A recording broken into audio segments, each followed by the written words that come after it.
Ladies and gentlemen, how do you exercise your right to die? A right that the Supreme Court of India has upheld at least twice, the latest being 2 years ago. Well, the Karnataka Health Department has now issued a circular which they are calling historic.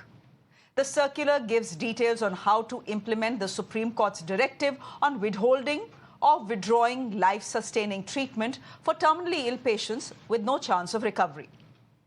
According to the guidelines issued, the treating doctor has to agree with the decision.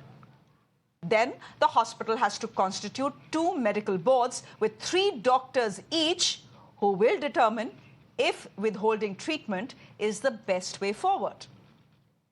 They will, of course, consult the family as well.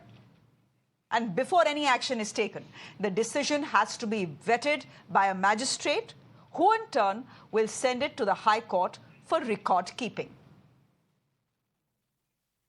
The Supreme Court's ruling, ladies and gentlemen, was a significant milestone in the right to die fight. It's a fight to die with dignity. It followed the Aruna Shanbag case of 2011, where Aruna, a nurse, had been in a vegetative state, brain dead for decades after being raped and strangled. She was kept alive by loving nurses who were her co-workers at one point. They fed her through her nose via a pipe. Aruna, over the years, became the face of the debate on euthanasia in India. The court's decision in her case allowed for passive euthanasia and permitted the withdrawal of life support in certain circumstances, setting up a legal precedent. The court since then has reaffirmed that the right to life, as guaranteed under Article 21 of the Indian Constitution, includes the right to die with dignity. It has stated that life-sustaining treatment may be stopped for those who are terminally ill and no longer benefit from medical intervention. The 2011 ruling also paved the way for advanced medical directives, commonly known as living wills. The documents which now allow individuals to outline their wishes for end-of-life care in advance, ensuring they aren't subjected to unnecessary treatments that will only prolong their suffering. In 2023, the Supreme Court then tweaked the previous judgment to do away with the necessity of a judicial magistrate to attest or countersign a living will. The Supreme Court has held that an attestation by a notary or a gazetted officer will be sufficient for a person to make a valid living will. Coming back to Karnataka, though, the State Health Minister says that the initiative is a reflection of the state's commitment to compassionate and liberal values. It's all about giving people and families the choice to end unnecessary suffering and find closure when facing the most difficult decisions. By implementing these guidelines, Karnataka is leading the way in upholding the right to die with dignity, ensuring that everyone has the right. The question is, will others follow? Kerala is already doing it. Haryana has issued guidelines as well. Sanjay Hegde is a senior advocate. He is joining us on the broadcast. Dr. Sanjeev Bagai is chairperson of the Nephron Clinic, and Dr. Rahul Pandit is at the chair critical care and emergency medicine at the Sir H.N. Reliance Foundation Hospital. Thank you all very much for joining us. I'm getting the lawyer in here first. Dr. Sanjay Hegde, we understand that the concept of living wills has existed in India for a while. Many of us, most of us, are unaware on what to do and how to go about it. Would you say, as a lawyer, it is time for most of us to actually make this will?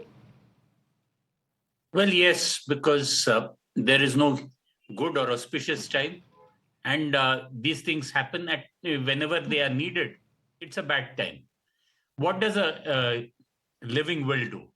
A living will basically tells people who could be your caretakers and your doctors as to exactly what your wishes are. If you were, for instance, to say that I do not want to be put on a ventilator under any circumstances, and you specify it in your AMD, then the doctor knows what your wishes are. Your caretakers, the people who have to give the consent at that crucial stage, know what to do, whether to consent to you being intubated and put on a ventilator, or to say no, this is not what the person wanted. There are several situations. So supposing somebody is a heart patient who's already had a couple of heart attacks, and he says, and a third heart attack even is on the horizon, and he does not want to be revived. Do not revive. Do not resuscitate. Those kind of advanced directives help the clear thinking at a stage of crisis. So the Supreme Court has approved this earlier. In fact, I also was among the people who argued the case. And at that point of time, I told the Supreme Court, look, there are two kinds of principles involved, which are both cited in English poetry. There is Shelley, who said, to seize upon the midnight with no pain. And there was Dylan Thomas, who said, do not go gentle into that good night, rage, rage against the dying of the light. So what kind of principle do you want followed when it comes to your end of life care? If you can specify it, maybe it will clear the doubts and not leave any guilt in the minds of those who will be caring for you at that stage. Because otherwise, there is always a tendency on the parts of relatives to prolong the treatment. Try anything, doctor, please do this, please prolong life. That is where dignity and your wishes come in. Sanjay Hegde, very quickly, can I ask you, and this is a strictly news that you can use sort of question, how does one go about making a living will? Well, yeah, the directives are there, from the Supreme Court.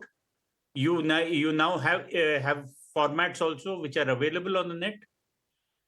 Fill it out, get it attested, and then give it to those who you expect to be your caretakers.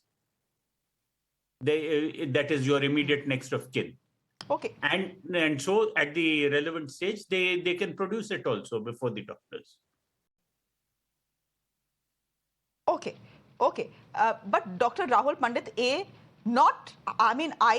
was just trying to research how many people in India have actually gone about making a living will. I found 42 in Thrissur.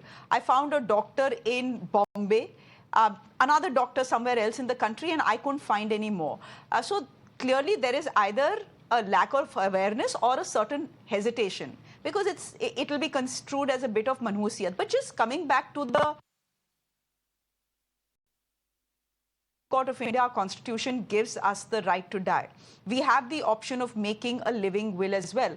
But with the guidelines that I've seen Karnataka put out, it seems to give too much power to the doctor in the hospital. It's the treating doctor who has to first approve, then the hospital will set up 2 medical boards, then it will go to a magistrate, which ultimately will report to the High Court.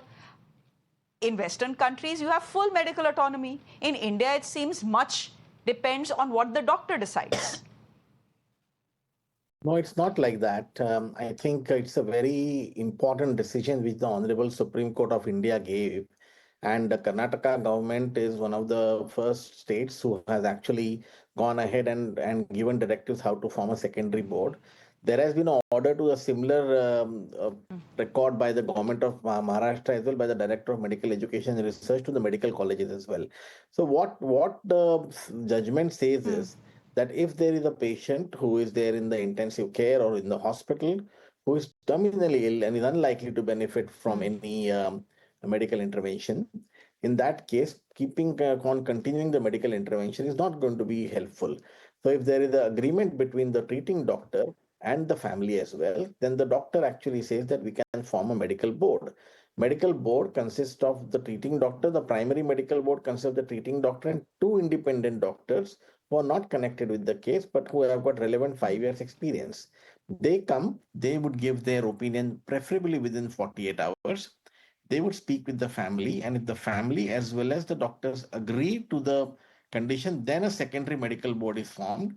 The secondary medical board should have one member who is appointed by the district health officer or by the director of health services, somebody who actually appoints a brainstem death committee, which is a very well formed process for all the states across the country. So one of them has to be the one appointed from there, and then two again independent ones. So this actually gives a patient six various opinions from six independent doctors. So it's a process which actually allows the patients to have multiple opinions. It allows the family to have an opinion, and it really tells everybody that yes, the condition seems to be futile and it is not going to help this terminally ill patient, so that a withdrawal of therapy, of life-sustaining therapy, perhaps could be initiated. But at all times, family is of course has to consent for it as well. But Dr. Rahul, that exactly is my point.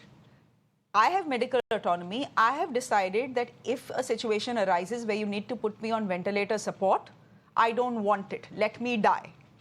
Now you're telling me that there are 6 doctors whose opinion also matters. Now, No, I don't. Doctors may decide nahi chance hai. I may have made up my mind that I will not go on ventilator support. So what happens if I have decided, if I've made a living will, where is my medical autonomy if 6 doctors are also deciding on my behalf?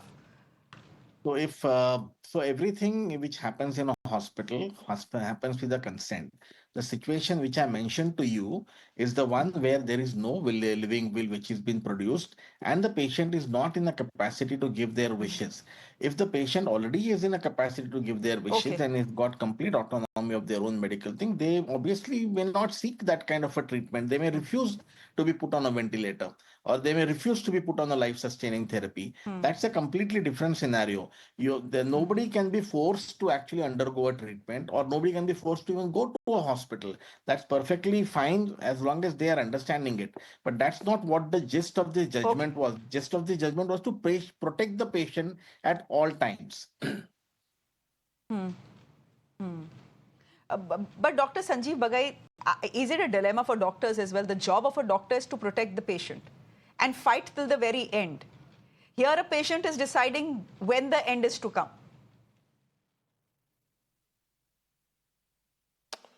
Good evening. So this is a highly complex, more moral, legal, ethical and medical issue. Any judgment, with all due respects to the Honorable Supreme Court, it must be sustainable and scalable across the length and breadth of this country, which is huge. Please understand the nitty-gritties as a granular level. 75 to 80% of Indian healthcare is still unstructured. There are small 20-bed, 30-bed, less than 50-bed hospitals. The healthcare of India is not defined by the large government teaching hospitals, which are few and far in between still, or the large corporate hospitals. If you go into tier 2, tier 3 and tier 4 cities, the structure of the hospitals is still very basic. This is fraught with danger, and let me explain very quickly why. To institute the primary board and the secondary board when there is a lack of physicians to begin with, especially in rural India, is a challenge. This is a great risk of being misused. At the time of death, the most common issue which happens in families is inheritance. There will be more legal disputes following this. And lastly, most importantly, and I say this repeatedly across the board, doctors are not God. Who is to define a subjective issue of chronic pain or suffering? Yes, there is an established fact of terminally ill or chronic vegetative state, but we should not be the one who should be stopping or initiation of withdrawing treatment. Even if the family so desires, it should be a consent, yes, but an issue of non-availability of facilities in outside major metros in India, non-availabilities of the specialist doctors, and we all know how the SDMs and other areas work. So I think we should be careful, we must be cautious, and I would request the Supreme Court to take a relook so that it is something which is equitable and uniformly distributed across the implementation in India. Sanjay Hegde, would you very quickly want to respond to that, given that you're someone who's argued on its behalf in the Supreme Court, A, to the point that it can be misused, and B, also to the point that is often made. If all terminally ill patients decide they don't want to live, they want to die, where will be the research on terminal illnesses if everyone simply wants to die? Well, that's where a person's autonomy comes in, right? The right to life includes the right to decide how long you want to live. So you do not necessarily become a lab rat for others. That's point one. Now, insofar as Dr. Bagai is concerned, let me make the position clear. It's only passive euthanasia, that is withdrawal of treatment, that we're talking about. There cannot be active euthanasia, that is, okay, somebody is not going to make it, therefore we will give them morphine or something so that they pass away peacefully. That's not allowed. Now, insofar as passive euthanasia is concerned, if there is a living will, there is some clarity that these treatments the patient did not want. If there isn't, then what is to be done? That's the procedure which has been set out. And there are quite a few safeguards. The criticism often is that by the time the safeguards and all kick in, nature has taken its own call, but in the meanwhile, patient suffering has unnecessarily been increased. Sometimes the medical boards are not there. Sometimes somebody else has to be consulted. So the magistrate is not there. So therefore, this is a fine line. I agree with Dr. Bagai, but we cannot run away from it. And we should have a mechanism which at least allows dignity to those who seek it. Okay, that's a fair point. We'll leave it there for the moment. Sanjay Hegde, thank you very much for joining us. Dr. Sanjeev Bagai, good to have you on the show. Dr. Rahul Pandit, thank you very much for joining us as well. Ladies and gentlemen, on that note, I'm slipping into a quick break on the show. My colleague Shreya Dhoundial joining you up next with the news at 9. Do stay with us.